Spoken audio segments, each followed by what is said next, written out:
Opiates and then, when you start crushing the pills. I've been doing that for 15 years. Well, I'm not crushing. Okay, we're good. Okay. Good evening. Welcome to our city council meeting this evening for Wednesday, April 26th. Wow, can't believe it's almost May. We will get started with a pledge of allegiance by Captain Jesse Carpenter.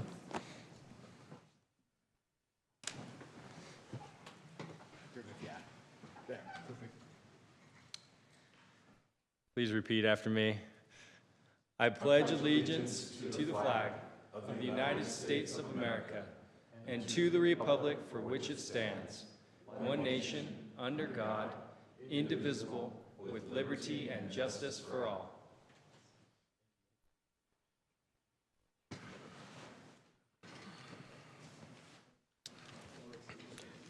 Thank you. And as always, we recognize the presence of our Unified Fire Authority and appreciate your service to our community and appreciate you being here tonight. Move on to item 4.2, City Council comments and recognitions. I'll just give a kudos to our community and to our police department. Nathan shared a article with us about Herriman, I think being ranked the 4th safest city. And obviously those things are subjective to different studies and things like that, but it was really kudos to the efforts that go into our first responders, our police department, and the people who help help make our community a good, safe place to live, our residents. So good job on making that list. And I would like to point out, we are fully NIBRS compliant according to Chief Carr. And so for anybody, that is how you report crime. So when we report to the FBI, we report fully our crime. Not every city in Utah or every city on that list does. So I don't know about the ones in front of us, but I would have to ask Chief. But that's pretty good for us. And actually, when we look at it, it looks like they pulled them straight from our reporting that we do the FBI. But I have been in a community where I was on the safest list and the most dangerous list at the same time. So I don't know what those lists mean. I just thought it was an interesting There's article. two sides of the city. They were using the same data. I don't know. Well, and to echo that, though, I think it represents our community, too. Of course, our police, but I think our community banding together and the way we watch out for each other out here, I think it says a lot about the... Pointing out that we were the largest city on that list. Absolutely. Right. And fastest growing. And best looking. Best looking. Okay, let's stop. Oh, my word. Okay. Any other comments or recognitions? I just wanted to give a shout out to our tree arborist, Trent. I went to Herriman Elementary today and watched him entertain a handful of squirrely third graders, I believe they are. But those kids jumped at every question he asked and wanted to answer it 14 times. He's just amazing at what he does, not only for educational items on the tree stuff, but what he does for our city and our 18 plus 20,000 trees. I'm not sure how many we have now, but there's a lot. And then there's also an awesome class that he's doing tomorrow night, and that'll come up in future events. But if you want to learn about your trees, on how to trim them, what they are, what type they are, how to service them, he's a wealth of knowledge. So. I wanted to just say something. Last night, several of us got to observe some training that was being done simulating an active shooter in a local high school. It was a huge undertaking. I don't know how many officers and jurisdictions were involved, but it was a lot of people going on there. There were dozens and dozens of student volunteers to help add some realism to the scenarios that the officers were training through. I just wanted to share this experience that the first time they ran a scenario to hear gunfire. I mean, we had ear protection in. It was really loud gunfire, and not nearly as loud as it would be if those were, live rounds. Hearing screaming voices. It was, again, designed to add to the feel of it, smelling gunpowder, seeing shell casings on the floors. And in one moment there, as we were going up a stairway, there was a student laying face down, and they had designed what looked like blood, you know, to give it a sense of realism. I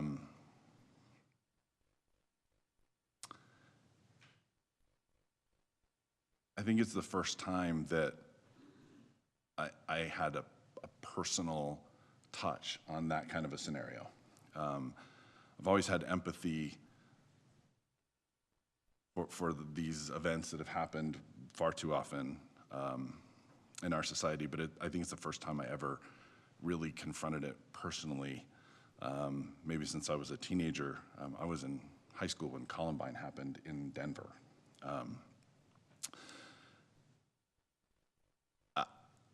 It was shocking, the emotional impact that couple of moments had on me.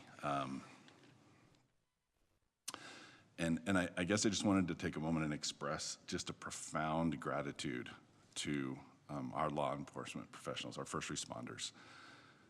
They have to go into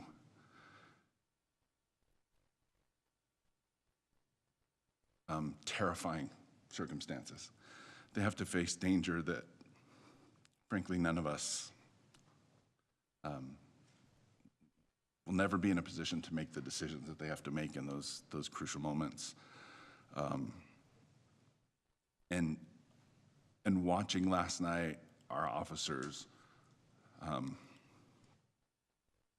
run towards the sound of gunfire, running into rooms that were, I mean, they ran into the wood shop room, if you can believe it, and it was, I mean, that place is, there are machines and tables and stuff everywhere. It's this massive room, and they are running in laser focused on every sound they hear and engaging with somebody who's shooting back at them.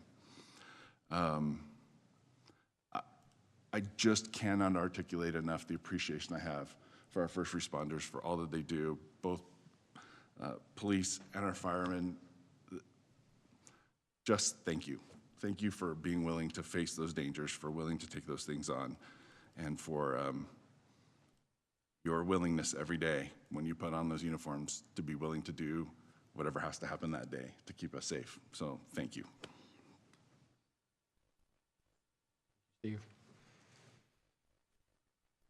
Mayor, can I mention something? Yes. Last night when I left, I ran into Principal Kornberg, and he was very grateful that they were doing this exercise at Herriman High School. He said anytime he can have officers in his high school to learn his high school and to know, that's a good deal for him. So he was very, very thankful. Love it. Okay. And I echo what Steve said, too. Humbling experience last night, to say the least. So. Sobering. And not looking forward to next Thursday, when I have to fill the role of the officer during the Citizen Police Academy. I will be sick next Thursday.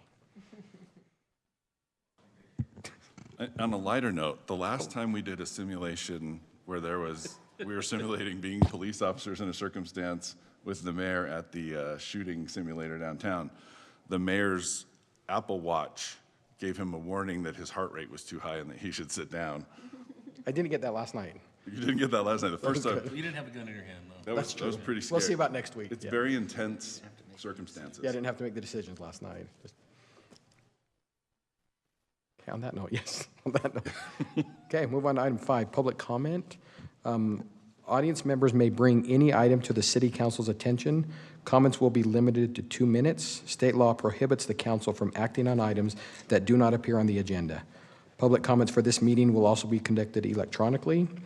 Any person interested in addressing the council may submit a comment by emailing recorder@herriman.org or by visiting herriman.org/agendas and minutes, where there is a link to fill out an online public comment form.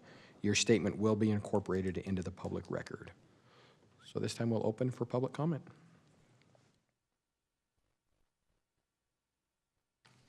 Seeing none, we will move on to item 6, council reports. Councilmember Henderson. Just remind you of some of the things that Councilman Stewart mentioned tonight for UFA. If you haven't taken time to read that memo I sent around to you regarding canyons, please do so you know what's going on there. And then we're just entering the budget process. I got to sit through some lengthy meetings coming up. You're now the finance chair.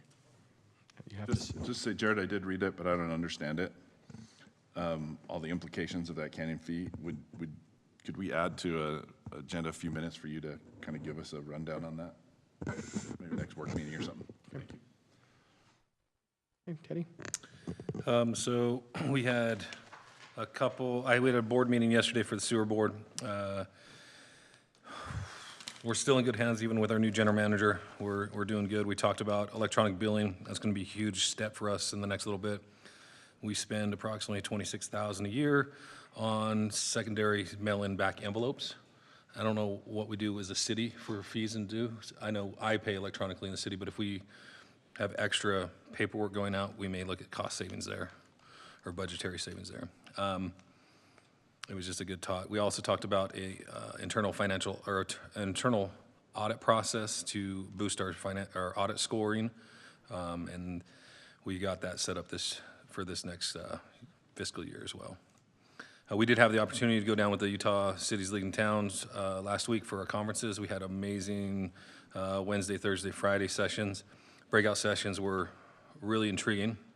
I went to some incident management PIO training session. That was very informative. We got to hear some amazing keynote speakers with other Rapid Growth Caucus meetings, and the food wasn't terrible, so that was good. Lots of great vendors as well, but it was, I think it was an all-around pretty good session. Even just talking and networking and getting with other cities, learning that we're not the only ones struggling with certain items, either from the county, state, or even the federal government. So it was very eye-opening. So that's it. Sherry? Just from Wasatch Front Waste and Recycling, the biggest thing from this meeting was really, we have redone our website, and it has a lot of really good information on it. There is a tool on there that you can, if you wanted to know if you can recycle something, you can just click on there and even type in what it is, and it will tell you whether to throw it in your garbage or throw it in the recycle bin. That's a big problem that we have with contamination in the recycle bin, and then it ends up, costing extra because you have to pay for it to go there, and then you have to pay for it to go to the landfill. So just really trying to make sure our recycle bins are clean recyclables, no greasy pizza boxes. One that was kind of funny, while I was sitting next to a fellow board member, he started typing in those little tin pans that you get a pie in, those little tin pie plates. Those go in the garbage. And I was like, oh, I thought even if you wash those should go in the recycle. So even the board members get really surprised at some things that aren't recyclable. So that's a really good tool, and I would encourage people to be familiar with that, especially as area cleanup from Woodford comes forward, that you know how to access it quickly, because the spots fill up really quickly. We've been having container reservations fill up within 15 to 20 minutes. So when you get your postcard in the mail, make sure you know to log on and get your reservations done for the area cleanup program through Woodford. That's it. Thank you, Sherry. Steve? No, you're good. Okay. You guys touched on that. Okay. I don't have anything either, so we will move to item 8, the consent agenda. Look for either a motion or any comments on the consent agenda. I have a question. I brought this up with Nathan a little bit ago, and so I kind of filled in, but I was surprised to see only 60,000 miles on our fleet vehicles on rotation. I know from like other agencies or organizations that I've been part of, 100,000 is usually that benchmark, but I know it's pretty typical for police and other entities at that 60,000 mark, so it's a statewide thing. So that was just one comment I had, but I'm not opposed to it. I know they're pretty rough on the vehicles, not intentionally, but So is police. yeah, it's police, yeah. Yeah. Yeah. Well,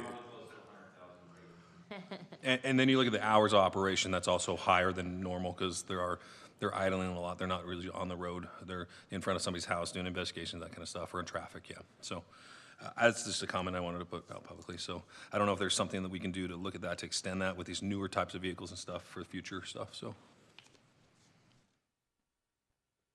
I guess I'll stand up here so Jackie doesn't yell at me, but to that point real quick, as we work with Fleet and Monty, we're actually implementing new tracking metrics to measure not only the mileage, but also the engine hours. And some of the new technologies that are coming out from our manufacturers are helping us get a better handle on what the actual usage of the vehicle is, so that we're not benchmarking something solely based on miles, but the actual usage that we're getting out of it. Because what we do find, to your point, Councilman, is that a lot of the times it's the wear and tear on the engine from the idle hours based off of the use.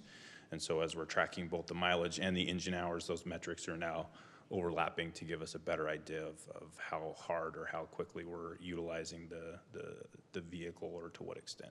Yeah, awesome. As part of that conversation, because I had some questions about that too. Is there a, I want to be careful how I ask this after just saying all the great things about police. Why do police idle their vehicles all the dang We time? have thick skin.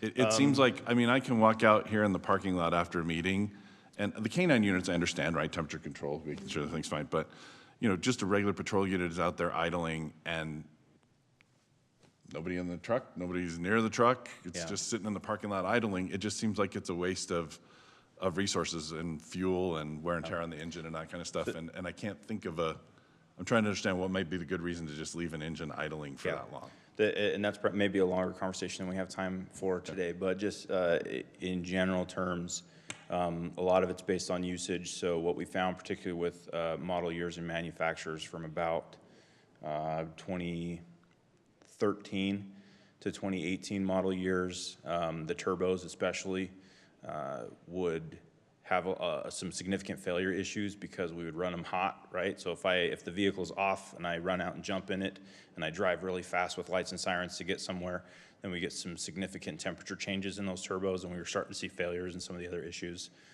Extreme temperatures, there's a lot of equipment, particularly nowadays, electronic equipment with body cameras and video cameras and things like that that are in the vehicle that draw a lot on the battery and the alternator as well. So there's some electrical components that sometimes we like to keep running. Typically idling, we like to view as an exception rather than the rule, for sure. But there are a lot of considerations that are beyond just normal use of a vehicle like you would expect from me, for example. Mine never idles because I don't have any of that stuff in my car. Or from a standard vehicle, but there are a lot of different factors that play into that, but certainly idling in general is the exception as opposed to the rule. But there are some circumstances where it's actually better for the wear and tear on the vehicle than not. So there's considerations, and we look at those very hard, particularly in light of some increases to fuel prices and some of the other things that we have to balance that out. I would ask that we maybe continually challenge that assumption.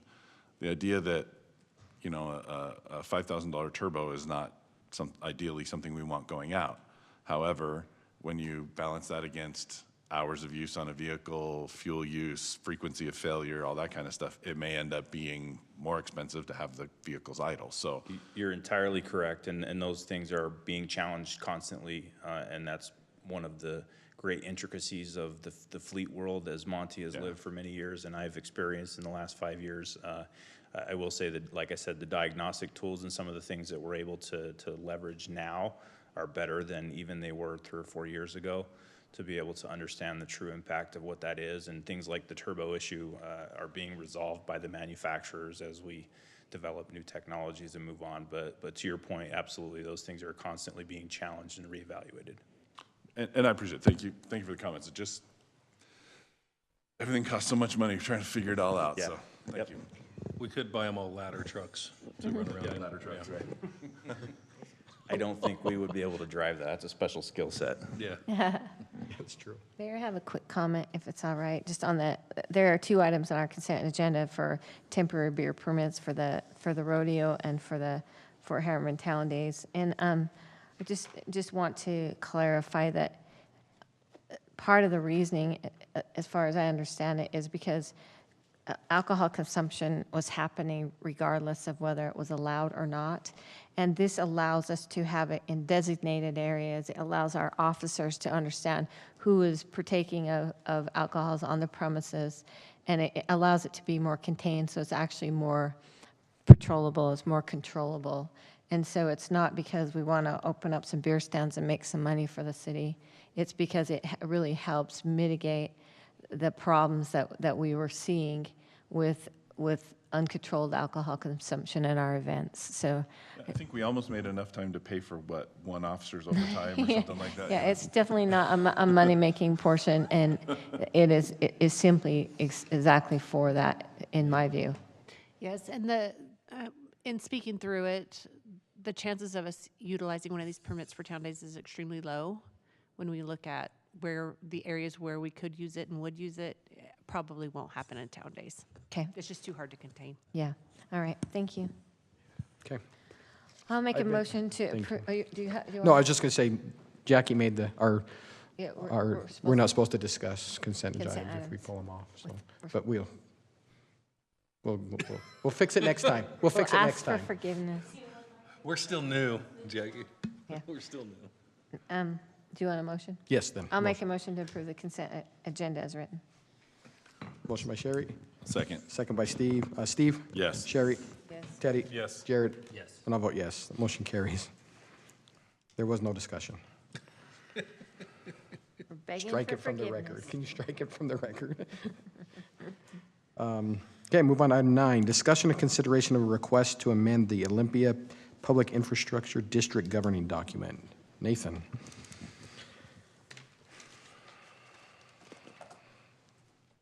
Get to that agenda item. I'm busy looking at cars here.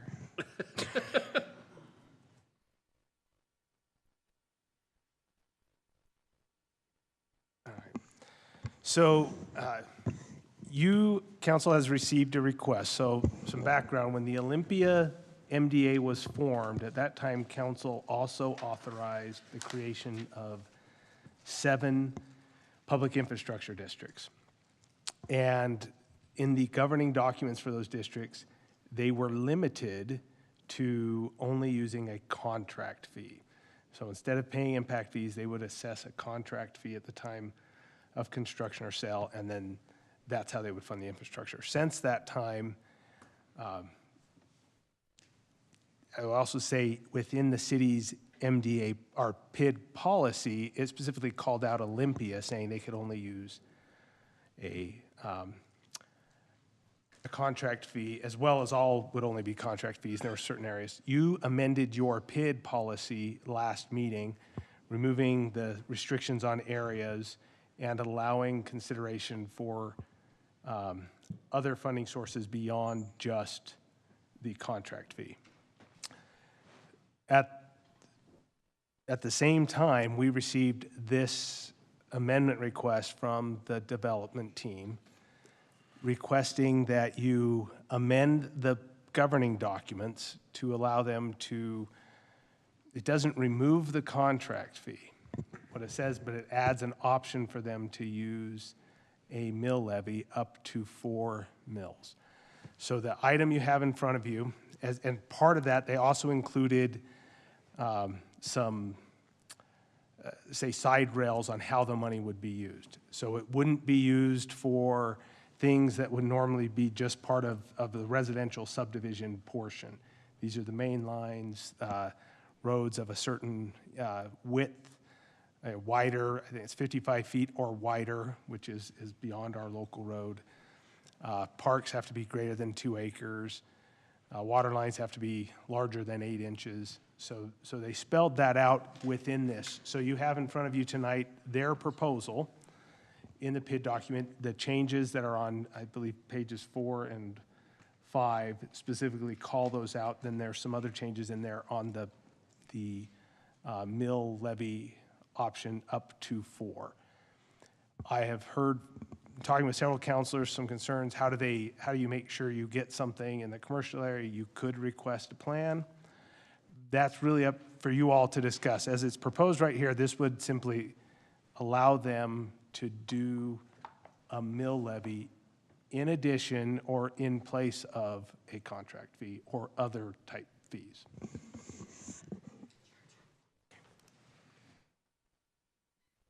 Okay.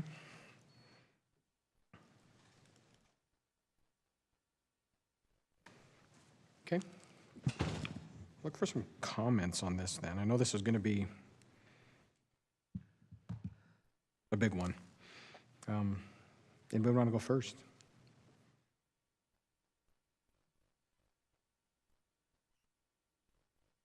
I'll wait for Sherry. I know Sherry wants to address, has a question on the, but I want to wait for her to get back. If I might, Mayor, also point out, when you use a PID, if that infrastructure, and this is spelled out in our policy as well, is within a master plan or it's the IFF, Impact Fee Facilities report, we have to then do some work to pull that out and change what those would be. Olympia, since it was never scheduled to pay impact fees, we don't have that with this specific PID. If you have others that come in the future, they are in areas that were part of the impact fee and sometimes tied to agreements, so it would be more complex. This one, if that is a question, I did try to put that in there. It doesn't have it in this specific instance because they never planned to be in there and it wasn't part of the city. Cool question on that aspect that I didn't think of till just now. Are fees to the developer, contractor, or home builder, is it still the same impact fee schedule? If they do a PID, they don't pay the impact fee. So a PID replaces, because those property owners are paying for it differently, so we would have to back out.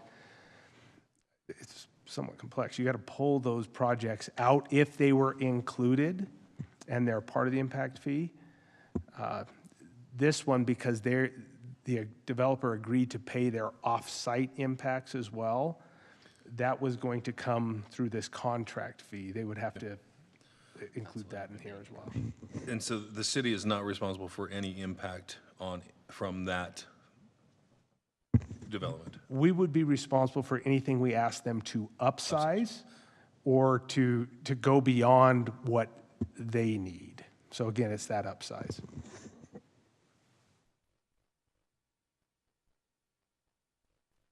Sherry, do you want to ask I think you had some valid questions about.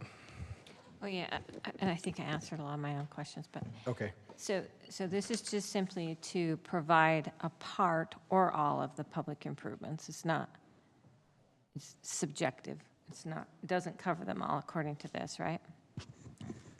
The way it's written, they can use a series of funding sources. They can use just one source.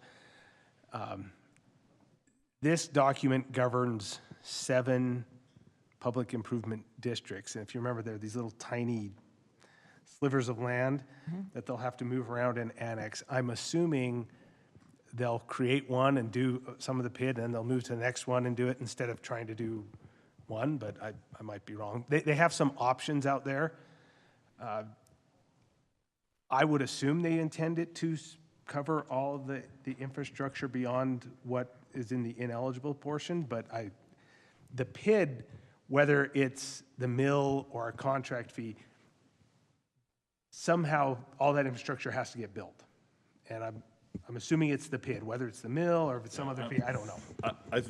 I don't know if my answer to this is authoritative in any stretch of imagination, but my understanding is that the current dollar total estimated infrastructure for Olympia is north of $400 million in total infrastructure they have to build. The 7 PIDs might produce 60 million, maybe at 4 mills, depending on property values and stuff like that. But it's not even a quarter of what they still have to pay for. So it's not insignificant amount of money, but it doesn't nearly cover what the cost of the infrastructure is. Right. So part of my deep concern with PIDs in general, we discussed this at length when we were first developing our PID policy, was the procurement process. With the state legislature, they never bothered to add in any procurement language. So you can have a PID and you can get one estimate, one bid. And there was no oversight on any of that. It didn't follow any of the state procurement processes. And so, to me, that's deeply troubling. So any other city that's looking at PIDs ought to be really considering that, because anybody that's going to impose taxes on residents should at least, by very minimum, have to follow the Utah procurement policy. Now, it is written in here. It's in section A4, I want to say. Anyway, it's renumbered number 4. It's called procurement. It says the district shall be subject to Utah Procurement Code title, and then it says, notwithstanding this requirement, and Todd, help me understand what this really means. Notwithstanding this requirement, the districts may acquire completed or partially completed improvements for fair market value as reasonably determined by any one of a surveyor or engineer, that such district employees are engaged to perform the necessary engineering services for and to supervise the construction or installation of the improvements. And it's not necessarily directed at anybody, but what I don't like in any kind of these legal documents is loopholes created so that there's an ability to have an engineer give an estimate and a bid, and we circumvent the procurement process, and we allow a big loophole that allows a large contingency or a large engineering cost or something like that. Does this language tell me how that shores that up? As you know, and we talked earlier today about this issue, and so I appreciate you bringing it forward. Based on what you read, I think it does give them that flexibility of coming up with an engineer's estimate and then basing their price on that estimate without going through the normal procurement process. I don't think that's horribly uncommon with, as far as when a city does that. We do reimbursement agreements, and to try to check what the developer's numbers are, we'll do our own engineer estimates to make sure that they're not too far off. But is there any language in here that requires us to look at it and them to comply with anything in the fair market? No, I don't think there's anything in the language that requires us to look at it, but and what section is that? I'll need to. It's on page 6 of the agreement. It's like it's under VA, and then it's 4. Renumbered to number 4. 5A4, it's on page 6. 39, depending on where. Yeah. Are you okay if I could bring Gilmore Bell up too? I think they can speak to this too. He's raising his hand. I think he's got some insight he may be able to help with. Yeah, and Aaron's much more of They're the an experts. expert than I am. Sure. Yeah, I can speak to that specific provision there. So the language in there about the fair market value is determined by an engineer mirrors the language in the PID Act itself. So that's where that comes from. But this language actually restricts it further than what the PID Act has. The PID Act allows for the board to make that determination or an engineer, and I think it gives 3 options. Mm-hmm. This narrows it down to an engineer surveyor rather than the board itself, which is the developer. So at least there's some outside element there, so it is slightly more restrictive. And I would also say that this language about the fair market value is also what is found in the Assessment Area Act that's been in code for decades and decades, that allows, when the city does an assessment area, it allows the same thing. You can acquire completed or partially completed improvements for fair market value. So it mirrors other provisions of state code that have been around for a very long time. And correct me if I'm wrong too. I had asked a question earlier too. I believe, say for example, a road was 10 million. I just like easy numbers. A big road, $10 million, but it comes back at 8, they're not going to still pay 10. They're going to get 8 because they want to then use that $2 million in another project. That's more beneficial to all parties involved: the bondholders, the developer, the city. So that it doesn't behoove them to keep that, because they don't get to keep that money, because they almost have to turn that receipt in. Technically, yeah. I use it it's like a travel expense. You've got to turn that receipt in, and then if it's below the expected cost, then you get to just use it for another project, which that only benefits all parties, in my opinion. So there's still a requisition process from the bonds, similar to when the city borrows money, that you're submitting receipts and verifications, engineering reports to the trustee, who then, you know, pays the vendor or reimburses the party that made the expenditure.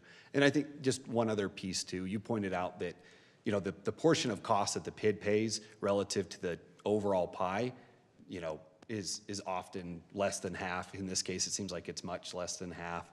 And so you're going to have a lot of, you know, bidding that the developer is doing because they're paying the lion's share, but there's portions of that the district is going to pay. And so I think that's where the engineer certificate is also helpful, is having a, you know, an engineer verify that the costs are reasonable that the district is paying.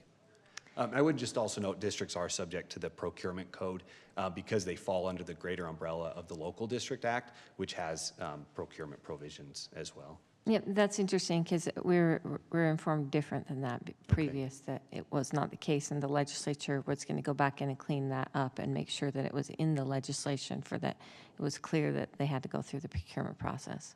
Okay, yeah, and my understanding is there's, you know, cross-references that there's language in the PID Act that says, you know, a PID is governed by the Local District Act to the same extent as if it were a Local District Act. But you are right, this is a modification of those procurement provisions. Thank you. Yeah, and cities actually deviate from the Procurement Act based on the language that's found in there, just like the language that you're seeing. I'm not saying that cities use this type of language, but you have those deviations that are authorized. Because essentially what the Procurement Act says is, if you don't have a policy that guides procurement, you have to follow the state's process. So then cities, they put forward their own policy. Procurement policy. Yeah, which is approved by, you know, the city council. So, and that's what we follow, and that's what Nathan and Kyle often looked at and recommend changes when needed. Yeah, I appreciate that. Thank you. I guess I was a little maybe unaware about the compensation piece. I didn't realize that the trustees are compensated for their service of being trustees. Then in section, it's on page 11. It's a financial plan. It's under A. It's in F, debt repayment sources.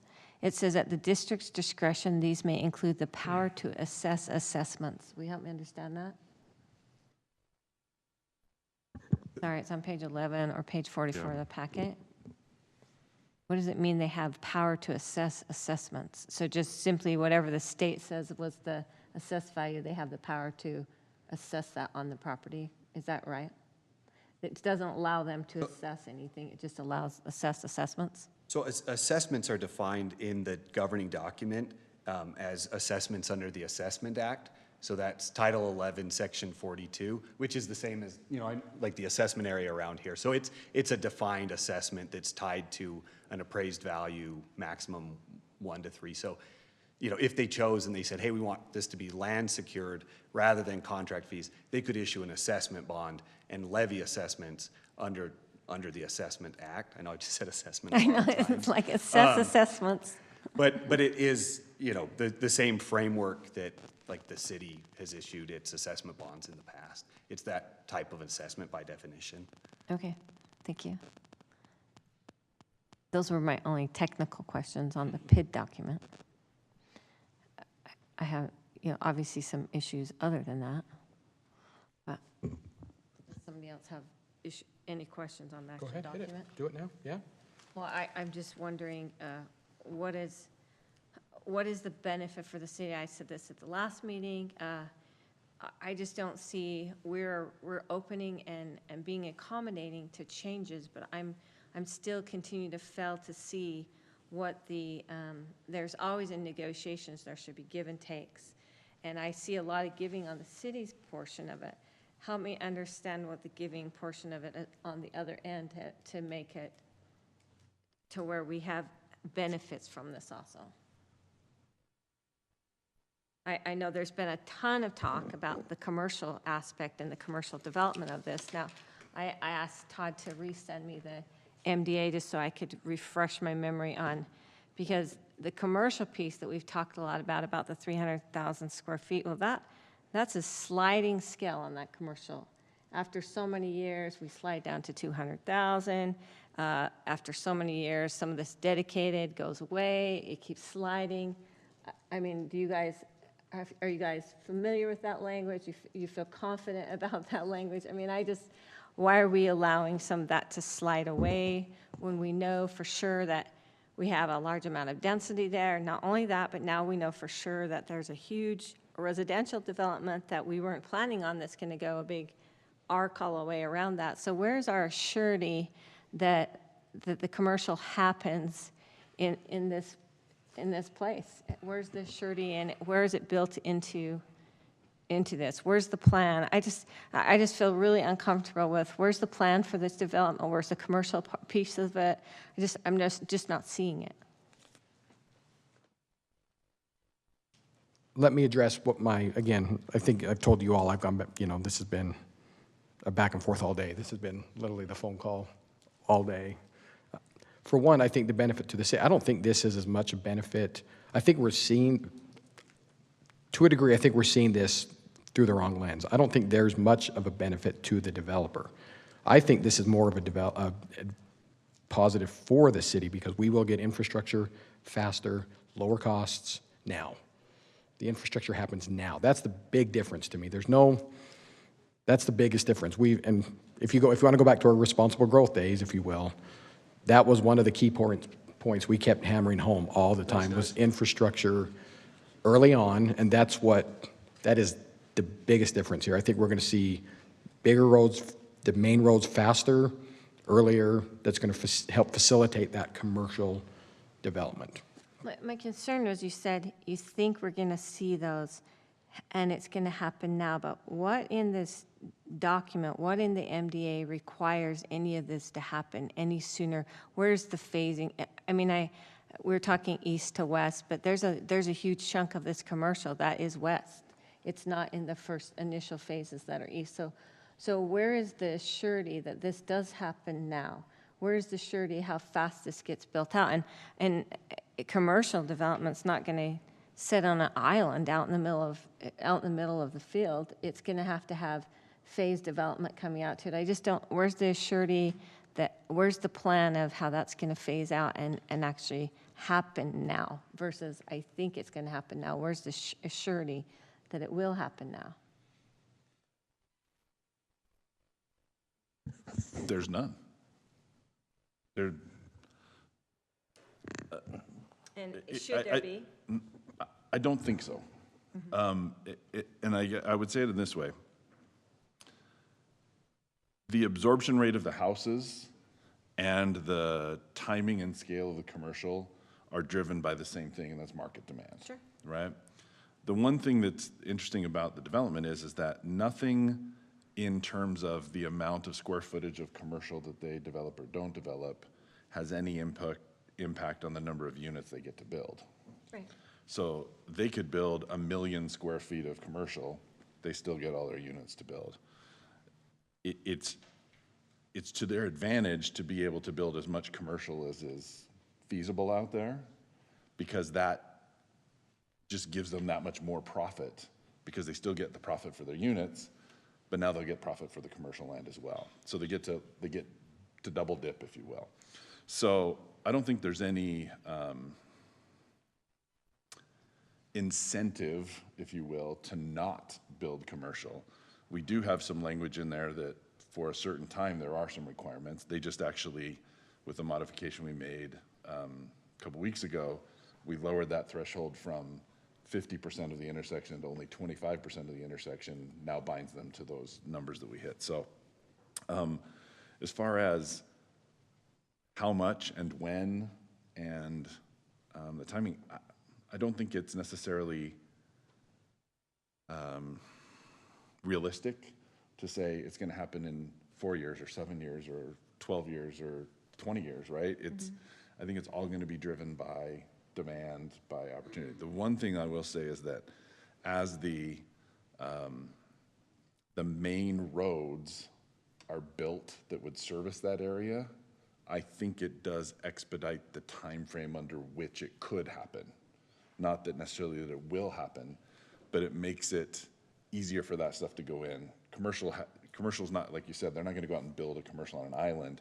If we can build the connections out there, build the intersections, the roads that are going to be built out there, so that it's prime and ready, it becomes a more appealing place to build, rather than saying, we know there's a lot of houses, but there's no place for us to build the commercial, so it gets delayed. So I guess a long way of saying is that I don't know that we have any guarantees. At some point, there has to be a kind of a meeting of the minds of what our expectations are out there, what we would like to see happen, and I think it would behoove us to engage in more active planning with the developer about what are we going to do. Here's some things we'd like to see out there. Here's some elements we'd like to see included. I know you guys are going down to ICSC in a couple months or next month and talk to the developers down there. What are some of the elements they're seeing in modern retail or modern commercial development? What are the things that people are looking for? How significant of an impact is infrastructure in the decision-making of people to come? And I think that you guys will get much better answers on that. And I think that that should help shape some of the discussions we have with the developer about, okay, now we can start putting these pieces together. I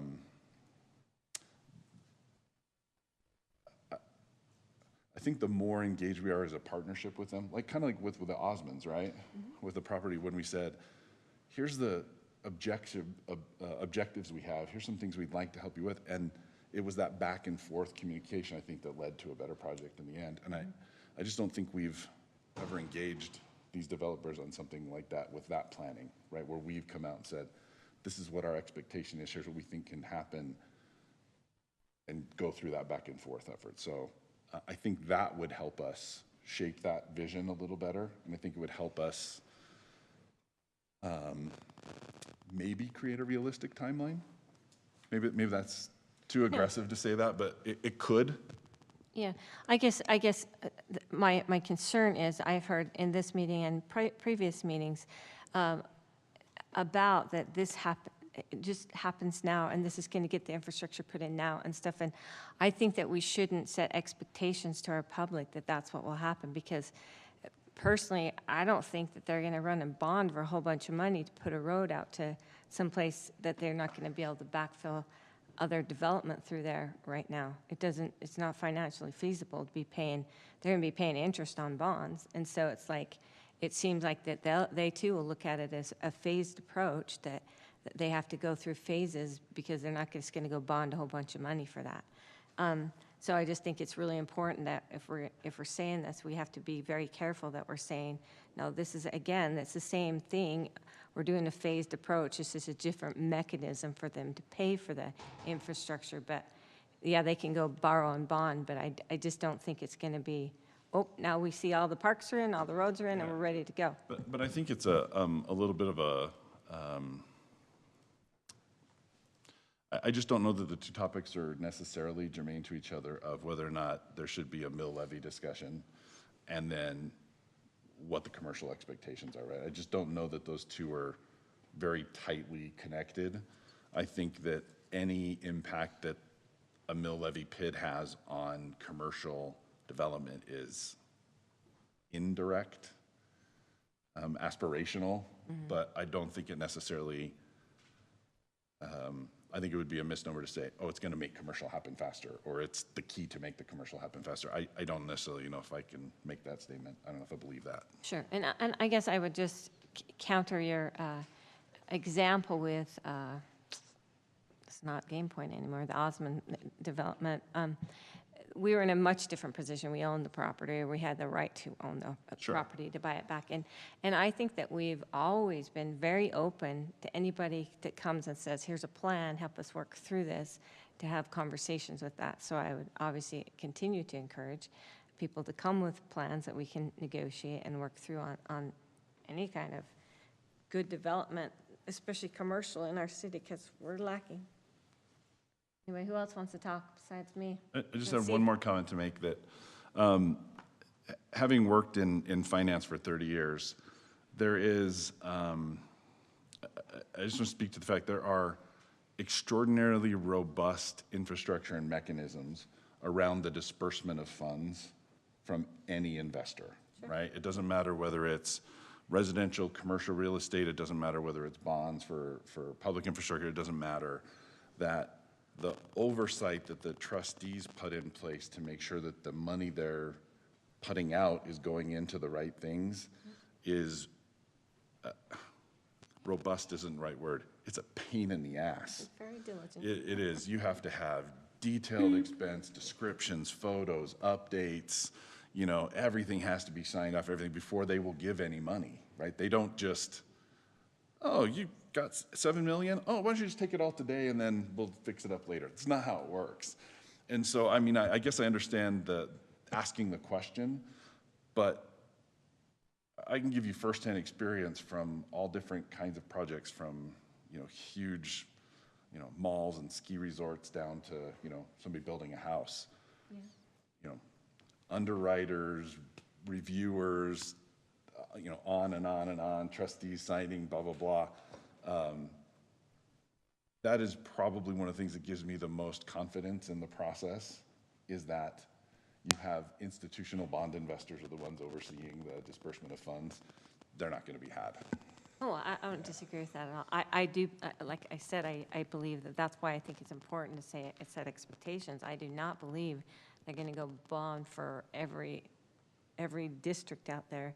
It's going to be systematic takedown, because that's the smartest way to run the money, Yeah. I think. But I think that the restrictions we put in, saying it can only be for roads of above a certain width, they're doing this to build those main roads. They're doing this to build the main water trunk Right. lines and the big sewer lines and stuff like that. It's not to facilitate a neighborhood going in. It's to facilitate the backbones. So.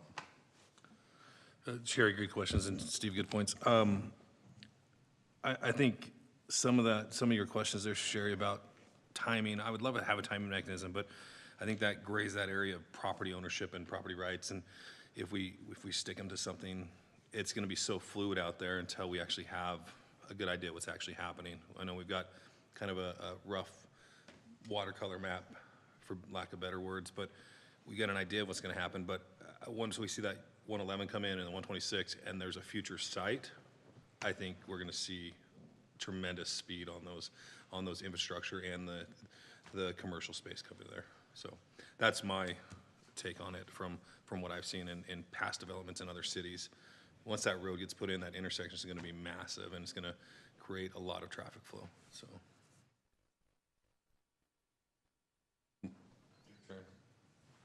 Sure.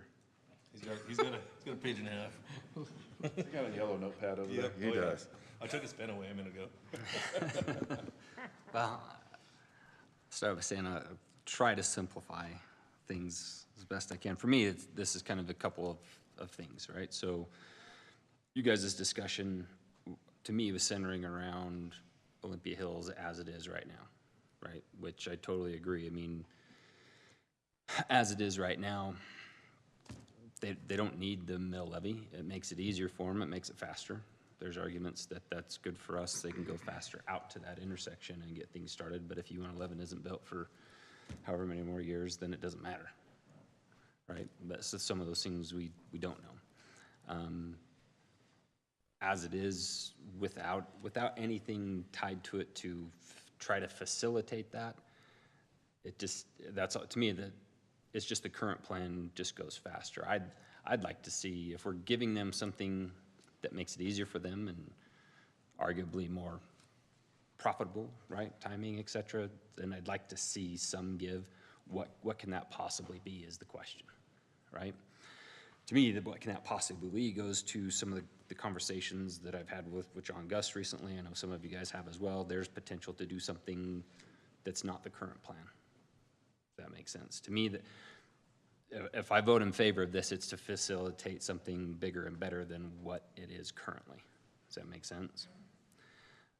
So for me, I'd like some kind of wording, however creatively it needs to be wordsmithed that just points to that. There's no way to nail, like to Steve's point, there's no way to nail down exactly what happens when, on what time frame and square footage and et cetera.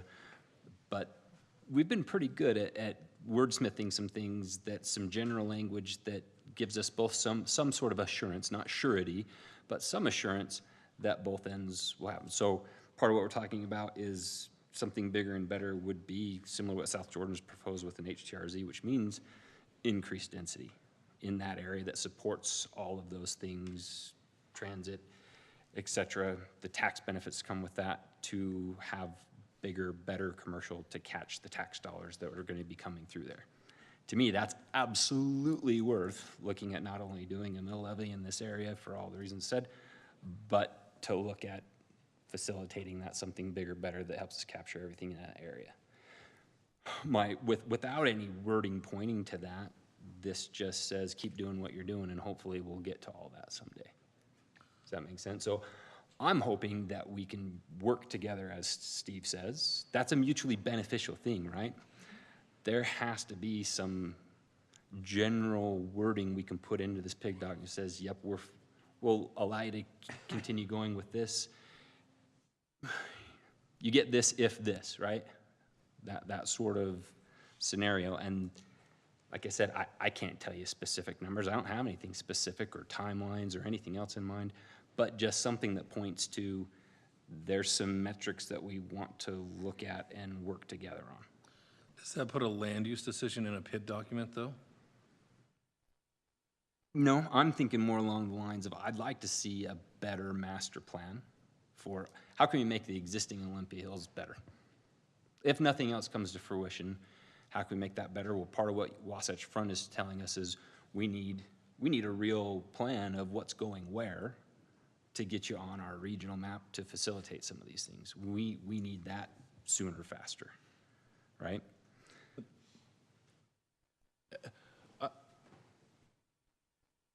I completely agree that having defined parameters out there would help us in our efforts with Wasatch Regional Council, with UTA, absolutely. I'm not saying everything has to be nailed down to the T, I guess right? that's But my we know how many, question is. we know how many units are Yeah, we going know out how there. many units are going out there. What we don't know is the number of units in each particular area. We have rough estimates, and there's like this color means this is zone. We keep right? calling it like a bubble map. Right, in this bubble, you can have up to this many units, in this bubble, you'll have up to this many units, that kind of thing. But I still think, would it be disingenuous to say, okay, the complaints that we had about the original, not the original, the county's original discussion and advertising about the reason they were supporting Olympia, right? It's gonna have $1.2 million or 2 million square feet of office space and commercial and all that stuff. We were like, that's ridiculous. It's never going to be all that. That doesn't make any sense at all. Would we be doing a disservice to those partners if we are representing a more defined plan that in 3 years could be 3 times as big? Or it could be 1/3 the size, depending on economic conditions and demand and stuff, right? And so there's such a huge variability. I don't want to put words in their mouth, but I think as a developer, they will build the maximum amount of commercial that they can possibly make money on. You know what I mean? I don't think there's any, we say 300,000. If they could build 3 million and have it all make a ton of money, and they could still build their 6,000 units and do 5-story high, HTRZ, 40 unit, an acre development kind of stuff, I mean, they'd be all over that. I can't imagine why they wouldn't.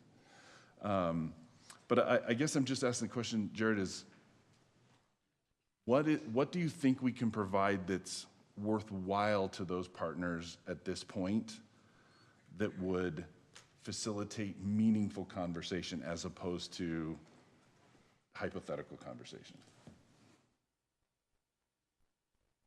Like I said, I'm open to just about anything, because this is the first conversation we're really having about it, right?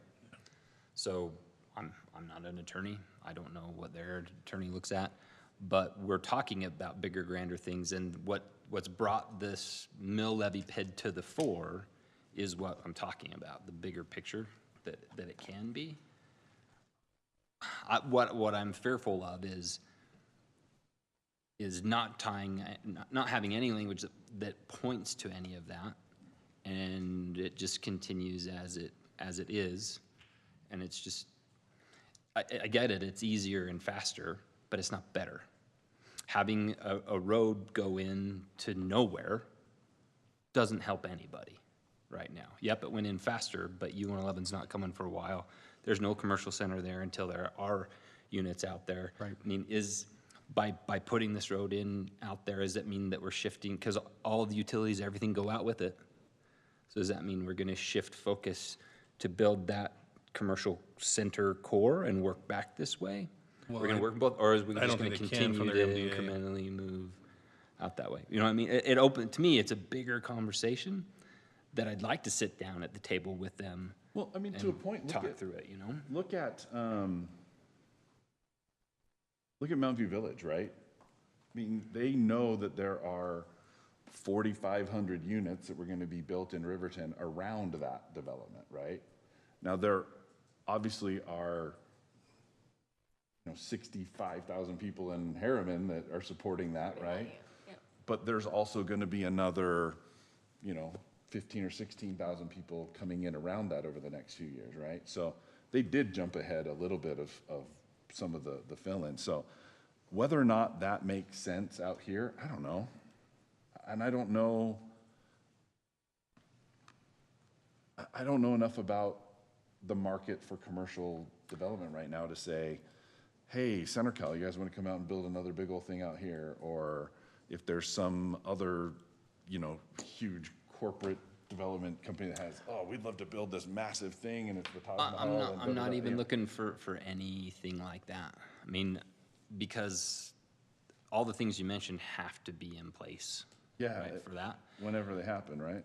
And what I like is the potential that it could. That's great. What I'd like to see is some incentive to provide some of the things that we need that we're being asked for from our other partners on the existing plan. A little more detail. Do you think that that the 4 mil PID is the last opportunity for us to have this conversation? Or do you think that this is, do you think it's a significant leverage point to where we're gonna be able to leverage a concession out of them over this? Because, I mean, they've got other funds to go forward and build it. It's just. It's faster and easier. I think it's an opportunity to have that discussion. And I don't care if it takes a week or 2 weeks, or I'd like to see a better plan that says something that points towards, yep, we're gonna give you what you need to take to your other partners and look at those things. And yeah, we're in this together toward this goal of having something bigger, better, which on our part would mean approving even more density out there, quite frankly, a significant amount, which I'd be willing to say, yep, I'm willing to say we're going that direction, but we need a better plan so that we can take this to our partners to get what we need. And Jared, I think you hit the nail on the head, and that's probably, it's something that hit me literally at 5:15. I come early, I try to absorb all the conversations, think through the night. And I went into Nathan's office to kind of talk about it, and I looked out over what we have out here, right? What was promised out here, what the vision was sold out here, right? We still aren't there. We still don't have the density to drive some major players to come look at our city's, hit town center out here as far as commercial. I do worry I think there's two scenarios. There's the HTRZ we keep talking about, right? This HTRZ. If we can get a BRT and the HTRZ, then that's a game changer. Then that's where we have the more density. But then that also forces us to create another plan. We have to go to the state and create a plan for that area. As it stands right now, if we don't get an HTRZ out there, I think our partners to the north are saying the same thing. I worry about 300,000 square foot of commercial out there. I truly worry about that out there being viable, right? I mean, it's taken us forever to get feasible along here, and we've grown out here, I mean, right? that's gonna be a really busy intersection. It is, and I get it. So I think it'll And support. to put it And in I know, perspective, that's less than half of what Mountain View Village is. Right, and again, could it be? Yes, but to me, what swayed me from this today is we don't get an HTRZ. We cannot get to that conversation. Because I think to have to make a total impact out there, we are going to need that HTRZ. Yeah, We're going to need, and to get that, I don't think that's a conversation we have to have today. No. I think that HTRZ, I think now we say, as a team, we move forward with the developer to say, we want to move towards an HTRZ. That's our plan. And maybe that's, I don't know if that's language we can put in there in the PID to say we're working together towards an HTRZ. Because we're not going to ask them for more density in that area unless we get that HTRZ. If I'm making sense, am I explaining myself? So Can I make the point, though? I think for us, that's a great aspiration idea, right? But if the developer is saying that's completely antithetical to what our plans for our development are, we're just pissing in the wind. I mean, there's no real accomplishment there. We need to sit down and have a talk with them and say, we're looking at this idea. What do you guys think about this? Hey, we're completely on board. Let's figure it out. Or they could say, go pack sand, right? We haven't even had that conversation with them yet. And that's where I was going with this, is I think that's where the bigger conversation down the road And is. don't get me wrong, I'm not saying that I want to try to tie language to this, because they are completely, it's aspirational. There's no way to get them or us to commit to it, because that's a whole nother conversation, a whole nother set, and a whole nother plan. All I'm saying is we're facilitating what they want to do today. We're missing a detailed plan to take to WFRC. Right? I don't think that's a whole lot to ask for, is that within a certain amount of time, But what if that we've takes got 8 months to develop, or a year to develop that plan, right? I would hope guess not. I would say Again, from I'm this not- point, would language that say they'll commit to coming to the table to having, to developing a more detailed plan specifically for I'm open to whatever attracting wording. transportation and regional funding, for the infrastructure out there? Because Especially- that's generic, but at least it shows intention, right? That's all I'm not looking for something ironclad to beat somebody over the head with, right? Yeah, got it. Saying we need something that says that we're both working in good faith to get that. So far it's, well, we just need to get our project started and build some houses and make some money, basically, is what I'm hearing, right? And I totally get that. If I as a business person, that's what I want to do. And we're being told, as we ask for the plan, we're just being told, well, we don't know, it depends on this, it depends on that. Well, we need something, like, we're being asked for some details. They're saying, this is supposed to be this great master plan community. How do you not have these basic things we're asking you for? So that's all I'm saying, is that I'm looking at this saying, I love the idea of something bigger, grander, that we can actually maybe turn the tables on our neighbors, as has been done to us with, say, Mountain View Village, right? But that's pie, to me, that right now it's pie in the sky, because so many other things need to be changed. But this helps facilitate that. It helps get us there faster. But there's something we need in return to get on plans to help with those same conversations, if that makes sense. That helps us get towards the BRT, the HRZ, et cetera. We need some of those things. Todd, can I ask, legally, is that even something we could put in the PID policy, or is that? I think that's something that Or is that gonna have to go in the myself NDA? and staff can look at as far as what language would be appropriate for that. We could work with their council as well on trying to find something that gives the assurance that there is going to be a plan put forward, but not so detailed enough that it's prohibited in any way. I've got a I was gonna say, question. we've got to bring our partner up too, because he's got to. Yeah, I think I I mean, would to I be would clear, express I'm it not. this way, that I don't, I mean, I'm support, I think I've articulated pretty well. I have a very philosophically strong endorsement for PIDs and why I think they work. And in this case, I don't have any hesitation in approving this mill levy. That being said, I do think that there's more conversations to be had around what you're talking about. I just don't know. What I'm certain is, I don't know what the Wasatch Front Regional Council needs. I'm certain I don't know what UTA needs. Brian, come on up. Very definitely, in order to develop that. So if there was something we could, I mean, they could give us a verbal commitment to say, hey, look, we'd love to sit down and identify with Herriman City some possible plans and then work together to build those out in support of attracting the bigger agency support. I don't think that, at least in my conversations, I don't want to put words in your mouth or anything. I think that's exactly what they're willing to do. Not only willing to, wanting to do, is to work with us on what the plan for that can be. Is that a fair statement? Ryan, what's your take on that? No, I 100% agree with what Steve just said. I think it'd be really weird to put commercial discussion in PID documents when the commercial may not even be part of the PID. Remember that. Again, that's not what I'm suggesting. Yeah. So I don't understand. To me, it wouldn't make any sense to delay making a decision on the PID. We want to work with the city on commercial. I think the mayor said it best. We have every incentive, or maybe it's Steve, every incentive to do as much commercial as we possibly can. And if we can get an HCRZ, why would we not want to work with the city on that? Like, our interests are 100% aligned there. So this, to me, isn't a point of leverage. This is I appreciate the invitation to have a conversation and continue to work with the city. I couldn't be more in favor of everything that you've asked for, other than it has no place in a PID document because the commercial has nothing to do with a PID. That's not what I'm suggesting.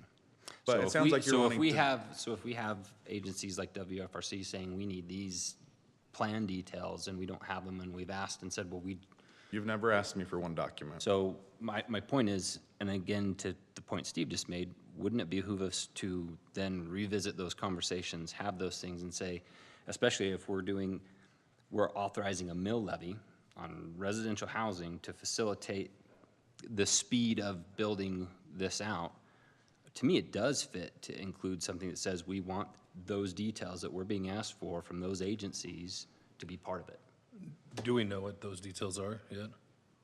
Yeah, that's the part I don't, is it's hard to define. And I get your comments about we can wordsmith some fancy, ways of stating that we'll work together to develop the elements that are requisite of these, organizations. I'm sure that they're, say, to take WFRC for example, I keep being told that that's the case. It's not that much work to pick up the phone and call them and say, what is exactly that you need? Well, I think the mayor brought up the topic earlier in our work meeting of bringing them all out here for that meeting to talk about regionally what those plans are and things like that. And I think that that's a really good opportunity to have the Olympia developers have. No, but Rio in this Tinto, case, have the they're cities, telling us specifically for this project, they need us to give them information, and we're telling them we don't have it. But what information? But we haven't asked you. I mean, to Ryan's point, we haven't specifically, because even today, on the phone today, Ryan said, what do you need? I don't know that answer yet. Like, because I think we're new to the bargaining with Wasatch Front enough. I don't know what they're asking for to get us more on there. Generally, it's going to be a traffic study, which is in our development agreement. You already have it. So I'm a little bit confused if your entitlement with the county was how many years ago? 2 or 3? Yeah. 3 years ago, I want to say, right? Yeah. So, and then your entitlement with us has been at least 1.5 years, right? Yeah. And so it's and you've been in planning, you've submitted for building permits and things like that. So you're moving forward with, correct? Subdivisions, right? So you're moving forward with subdivisions. I guess it's confusing to me that a project that's been in the works for that period of time and we're already submitting subdivision plans, that there is no plan for the development in general. Do you not have a general plan that's showing this? It doesn't seem like it's like out of the box to think that if you've been moving forward for that amount of time that you don't have a good plan for what's going to happen out there. Yeah, I don't follow that. We have a land use plan that's part of our development agreement, which is what we're bound to, and that's what we're following. So yeah, we do have a plan that's been approved. So I don't know. Again, we keep talking about plans. I don't know what I've asked Understood. many times. What do you need is what you're asking. Yeah, I need some direction. Got you. So then I'll ask the question pointedly then. The mayor's told me, the city staff have told me that we're being asked for details that Olympia Hills doesn't have. No, I don't know that we're being asked for details that Olympia Hills doesn't have. We're asking for details, this whole It's not, none of it's on their plans. So it's, I mean, I don't know how to enunciate that. But you do have Nathan? land use plans and entitlements and transportation things are all exactly part of the exhibits in the MDA. Correct. Yeah. So that's what I'm wondering, what else would they need? We're telling them what's coming. Nathan, go ahead. So I think one of the challenges we see is, and we've mentioned this in the work session, is that the WFRC model didn't, I mean, I think it still has us at 48,000 people.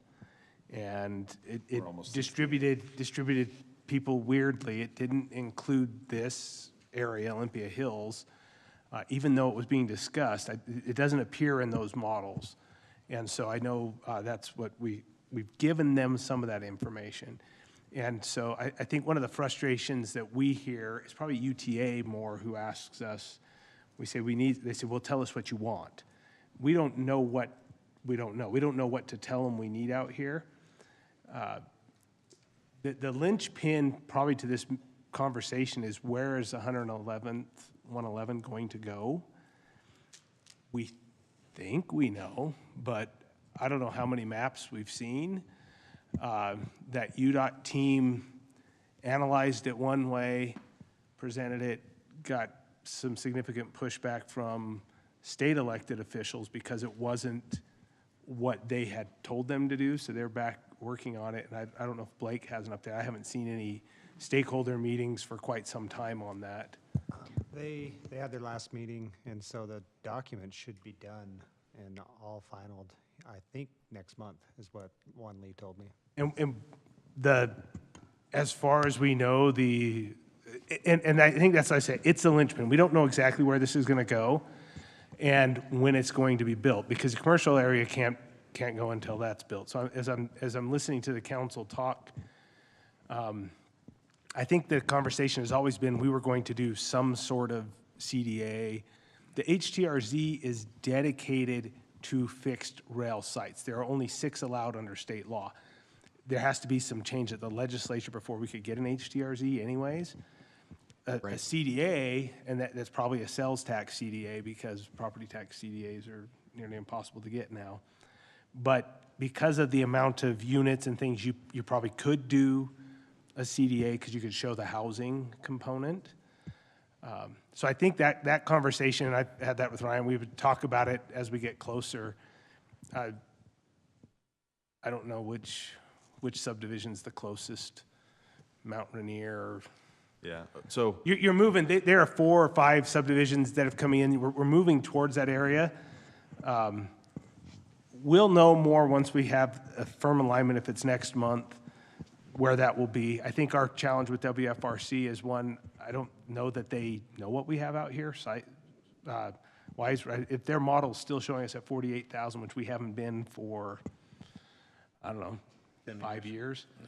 So that's one of the things we're struggling with them. When we talk to them, they're still looking at us with old data. And so I think we're not getting a fair representation. I think you saw that also at the ribbon cutting for the trail, when the state leadership who's out here goes, oh, wow, you guys have a lot of density. They didn't realize that. And where they were was not even the half. So, and so when we talk to some of these agencies, I think we're just dealing with old stereotypes. We're moving far faster than their ability to update information. And so as we're trying to work with them to get stuff, when they ask us, really it's stuff we have on population, but getting them to incorporate it is outside of our control. The fact that we're still showing 48,000 in their traffic model, and as Blake said, they put the traffic in weird spots to balance the model. I find that a strange statement, since the model should just tell you what's happening. You shouldn't be balancing it, right? If the cars are there, you have to put them there. You can't say, well, I'm going to magically move them over here, because then the model balances. But then your traffic studies don't. And I may be misreading the balance, but whenever they say that, I'm thinking the cars are where the cars are.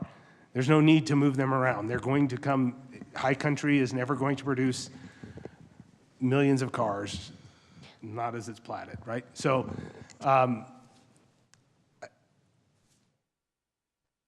would like to see something firmer in that area.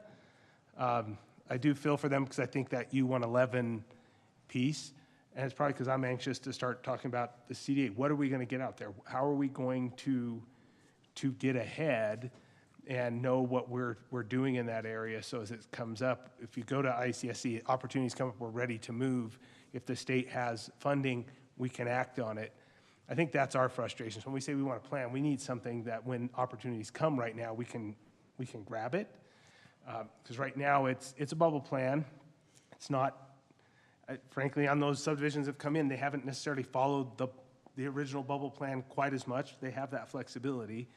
So just trying to understand what we're going to get in that area. Is it going to be vertical mixed use? And maybe they can't answer that today. Probably depends on the kind of commercial users they're getting, but I think that's just the one frustration at staff. It's like, how do we plan for this when? But it could be anything from a grocery store and a Home Depot to Farmington Station. It's the potential out there is so unknown in terms of scope and scale that it's. I understand the frustration of trying to define all that. I would take both of them. Yeah, I got it, right? Either or. I agree, but I disagree with, I think that even if U-111 realigns a little bit differently, I don't think 300,000 square feet is out of the question. I mean, you're going to have a lot of residents out there. I know how far I have to drive to go to the grocery store, and I live on 7300 West, right? Smith's is the closest. So everyone out there, guess what? Smith's is still the closest. So you're going to need a grocery store. And I love that you have John here with you because I think he does a phenomenal job at those types of things. I think you could probably put 30 dirty soda shops out there and fill up a huge chunk of it too. Have you seen how they explode? I just think that I think it is way within the realm because it's not at that corner that you have to do 300,000 square feet. It's the whole planned unit, the whole development that has to be in there. So I think it's very doable. And not only do I think it's very doable, but I think it's very necessary because a gas station, a grocery store, a convenience store, a dirty soda shop, or fast food joint, all those kind of things are going to fall into those 300,000 square feet of leasable space. So I definitely believe I'd like to see something more planned that's more of a draw. That would be great. But I definitely don't think even if it changed a little bit with the intersection, I still believe that there's plenty of opportunity for good commercial growth out there, especially if you have a good partner that knows how to do it right. Well, and I totally agree. And that's why 2 weeks ago, we came in for an amendment and agreed to do 300,000 square feet if we only got one of four, which used to be two. So I think that's a sign of confidence. That was us giving something to the city saying, hey, we're on board. We want to do this. And again, I think for some reason what it feels like being up here tonight is that you're trying to get some sort of leverage. And our interest, it's not a leverage. We're on the same team on this. We have no incentive to try and not do as much commercial as we possibly can. Right. So to me, this is a partnership, an opportunity for a partnership, not an opportunity for leverage. I don't know. That's Maybe you're at the, maybe part of it is simply because there have been a lot of partnerships that the city's kind of gotten fried in because there wasn't certain language in that kind of helped protect our interests. So I'm not suggesting that this is the case, but I could probably cite many of them right now to you that it's just been, if we don't put some protective language in, we always get screwed. Yeah, and I think you have it in the MDA. Jared, I know you want more, but you've got it in the MDA now. So a couple other questions. Nathan, you mentioned U-111. That seems to be what all this kind of hinges on anyway. What's the time frame for that decision now? I can kind of talk to that. Got short arms. So the problem with the timing on U-111 is when UDOT did their study, they ended the road right in the middle of the field. And so they're kicking off their second phase of their environmental study to extend Herriman Boulevard up to where U-111 is currently planned to end. And so they'll get the first environmental study done next month. The next one will take them a few more months more than that. It won't take as long as the first one. And then once they have that done, they have to go secure any funding that they're short, which they know they're going to be short. And so they probably won't get the funding all finalized, I would imagine, until possibly next legislative session. So the earliest the money would be available is, I would think, next summer. Not this coming one. When will the decision be made on where that intersection is? After the second It'll study? be this summer. And the last meeting I had with them, it's 99% sure it's going to land where we discussed in our last meeting, which is I call it the elbow, where the Kennecott land meets on one corner and Olympia has the other three corners.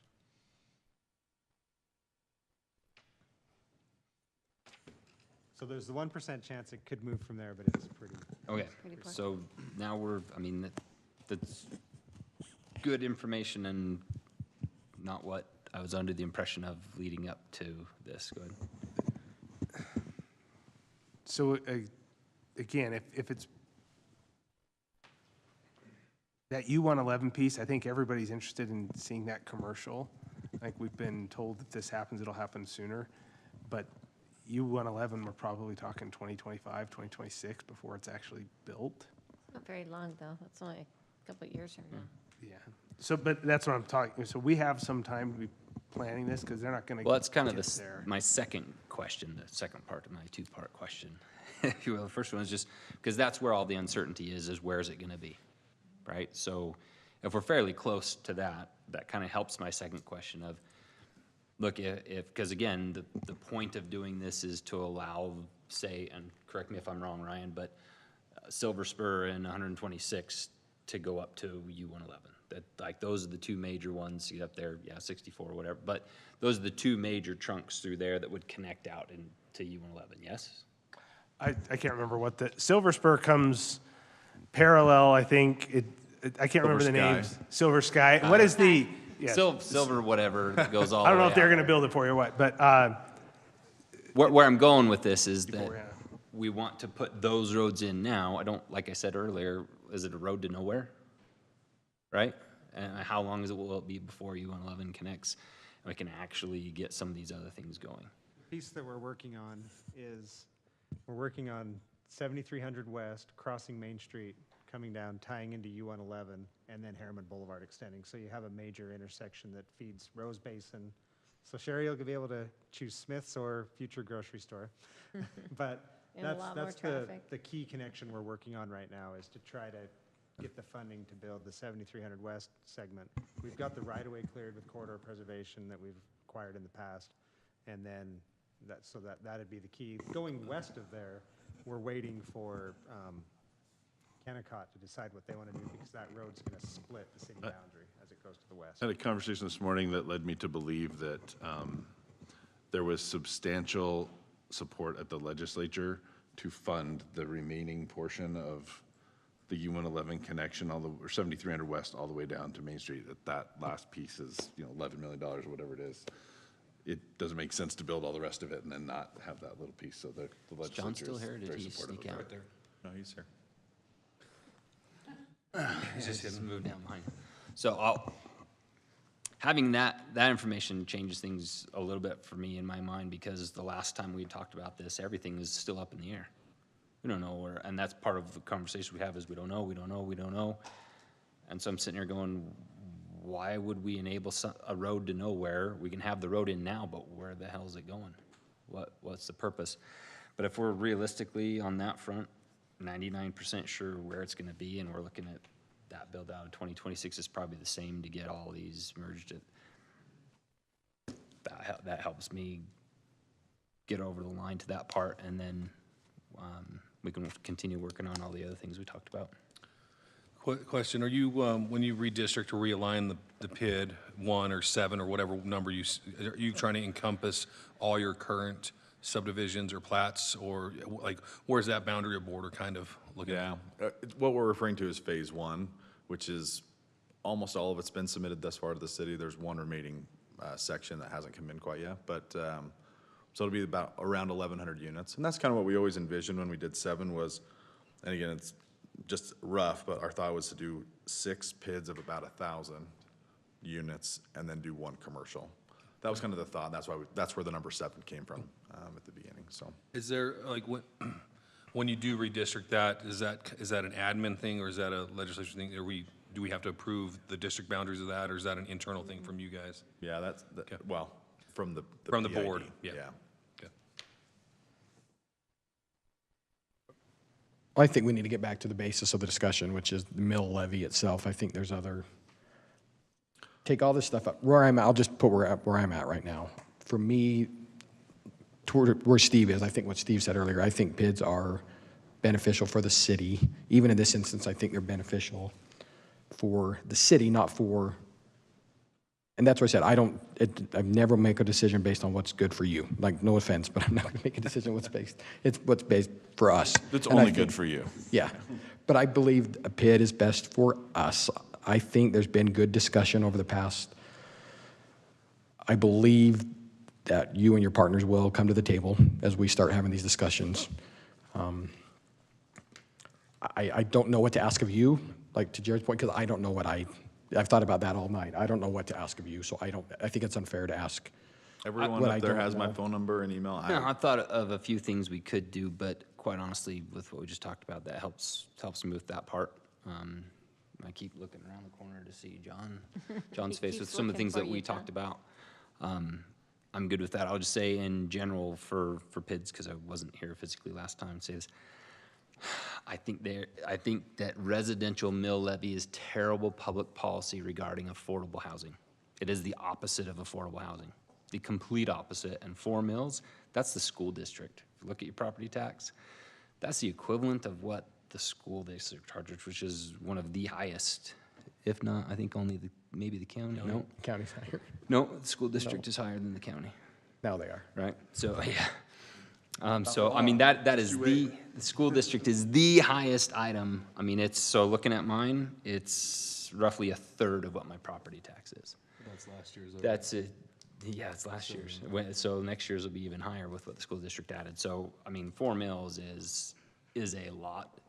And again, that's, from a policy point of view, that's the opposite of affordable housing. Having said that, the reason I'm in favor of moving forward with these is from the city point of view. It's a much better, more efficient way to fund infrastructure than some of the other things. It doesn't fix everything, like I said before, because it only works in large areas that can actually securitize it. If you have a 10-acre plot that you're gonna do, you still have to do impact fees and do it the old-fashioned way, and we still have to work with those, right? Because they only pay to their section of the road, sort of thing, for some of these. Olympia is a little bit different because of what it is, and the agreement worked out before. Having said all that, I'm okay to move ahead with this tonight and keep working the way that we have, John and company, and hopefully we can get to some of the bigger and better stuff. Okay, I think we've got a motion then. I hear a majority on so I'll look for a motion then. Go, Steve.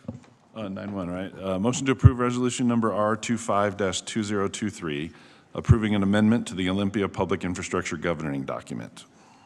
Second. Motion by Steve, second by Teddy. Jared? Yes. Teddy? Yes. Sherry? I almost want to say no just to be consistent. There's something to be said. I will give you your first ever, yes. Holy cow. Standing ovation? I am standing. Steve? Yes. And I'll vote yes. That motion carries unanimously. Thank you. Hey, And we look forward to working. Let's keep the conversations going. And again, whatever Wasatch Front Regional Council needs, I'm happy to provide. That, again, is mutually beneficial. Like, that's where our interests are 100% aligned. So you guys let me know. I'm happy. I think we talked this afternoon about that meeting we're trying to set up. We hope you would be there and 100%. a willing participant in that, so. I will make this comment. Sometimes people bring good props, and I hope he's truly invested in this and not a good prop, because I think he is a great partner in commercial development. John, have you ever been called a John, prop are you before, a John? prop? Well, you're a good prop if you're a prop. Yeah. We appreciate Thanks, it. John. Thank you.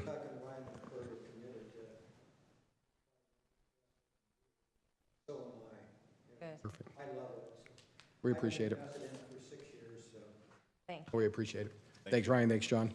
Thank you Thank for you, gentlemen. letting us make you sweat. Okay, move on to 9.2. It's a lot of joy out of it. As long as there's no more ethics discussion about anything involving me by Todd, like 2 weeks ago. I'm happy to do it anytime. Okay.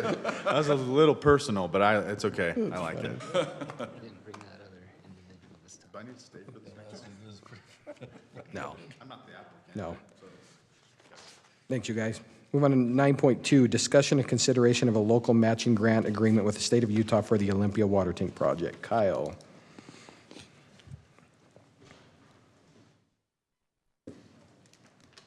Thank you, Mayor. This is hopefully fairly quick. So we were awarded by the state of Utah a $1 million grant through the state's ARPA funds for construction of our portion, or the payment of our portion of the Olympia water tank.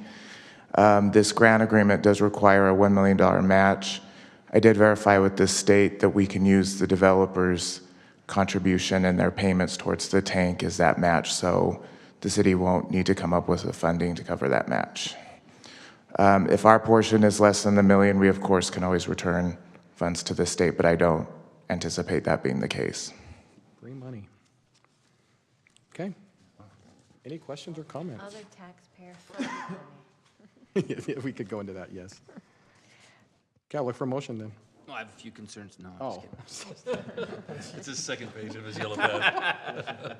Oh, man. If I can just, for My 1 heartbeat just second, started. I'll make this less than 60 seconds. Jared, one of the things you talked about was public policy regarding affordability, right? And it's, I just want to reiterate the point that a mill levy is a very transparent, direct way that impacts affordability. But all of these grants and everything, all the county taxes and library stuff, Okay. they're all contributing to sick. housing affordability, so. Your 6 seconds are up. I got it. I said Look for a 60. vote. you know, Back look to for a other vote. taxpayer funded. Other tax refund, yeah. Exactly. I'll make a motion to approve local matching grant agreement with the state of Utah for the Olympia Water Tank Project. I'll second. Motion by Sherry, second by Steve. All in favor? Aye. Aye. Did you see her eyes light? I just had to make sure it wasn't roll call, and it doesn't say roll call. Okay, that motion carries unanimously. Okay, thank you, Kyle. Thank you. Okay, future meetings, next planning commission meeting, is that next week? Yep. Wow, next Wednesday, May 3rd, 7 o'clock. Next, we have a special city council meeting on Thursday at 3:30. And then a regularly scheduled meeting on May 10th at 7 o'clock. Future events as discussed earlier, tree time with Trent. Trent the Tree Man. Tomorrow night at 7 o'clock downstairs. I think that's To be clear, he is amazing. not a tree. He's a real person. He He's a real wears- boy. He's a real boy. Yeah. Hungry Herriman coming up May 1st and May 8th. And I'll put a plug in for May 6th. 2 events on May 6th, the Mother's Day Market, put on by our partners that do our farmers market downstairs here. That's a Mother's, from 10 to 6. And then that day also we are unveiling, the Friends of Herriman nonprofit is unveiling a dowdle puzzle. So it'll be a great event for the whole family. That's from 10 to 1. So at Butterfield Park. So do both. Come out and do both. I think you could, they're 2 great events to celebrate or support on the 6th. So 6th will be a big day for this community. That'll look for a motion to go back to work for one item, and then we do have a closed. So moved. Motion by Sherry, Second. second by Teddy. All in favor? Aye. Thank you, everybody.